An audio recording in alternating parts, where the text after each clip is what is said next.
नोटबंदी के लगभग 6 साल बाद आरबीआई ने क्यों बंद किया 2000 का नोट? क्या है इस फैसले की असली वजह? 2000 का note reserve bank of India ने शुक्रवार को एक अहम फैसला लेते हुए 2000 रुपये के नोट वापस लेने का फैसला किया है।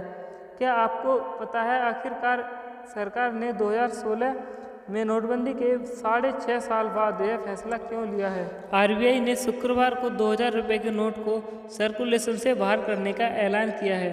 हालांकि इसका मतलब ये नहीं है कि 2000 रुपये के नोट की वैधता समाप्त होगी।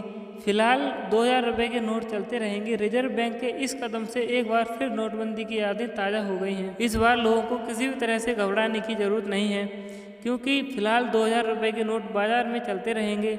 आरबीआई ने यह भी बताया कि यह नोट 30 सितंबर तक बैंकों में वापस लिए जा सकेंगे। इस आर्टिकल में हम आपको यह भी बताएंगे कि आखिरकार सरकार ने 2016 में नोटबंदी के 6.5 साल बाद यह फैसला क्यों लिया। आइए जानते हैं इस आर्टिकल में कि आखिर क्या था उद्देश्य 2000 का नोट जारी करने का।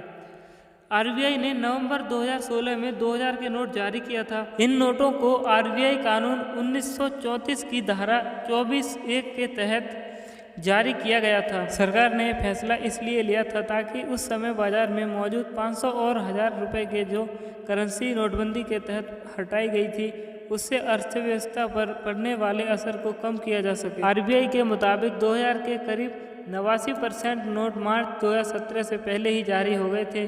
सरकार का कहना है कि ये नोट 4-5 साल तक अस्तित्व में रहने की उनकी समय सीमा पार हो चुकी है या पार करने वाले हैं। यह भी एक बड़ी वजह है जिसके वजह से 2000 के नोट को सरकार बैन करने का फैसला किया है। जब नोटबंदी हुई थी तब सरकार ने 2000 रुपये के नए नोट लाए थे। नोटबंदी में 500 और 1000 रुपये के नोट बैन कर दिए गए थे।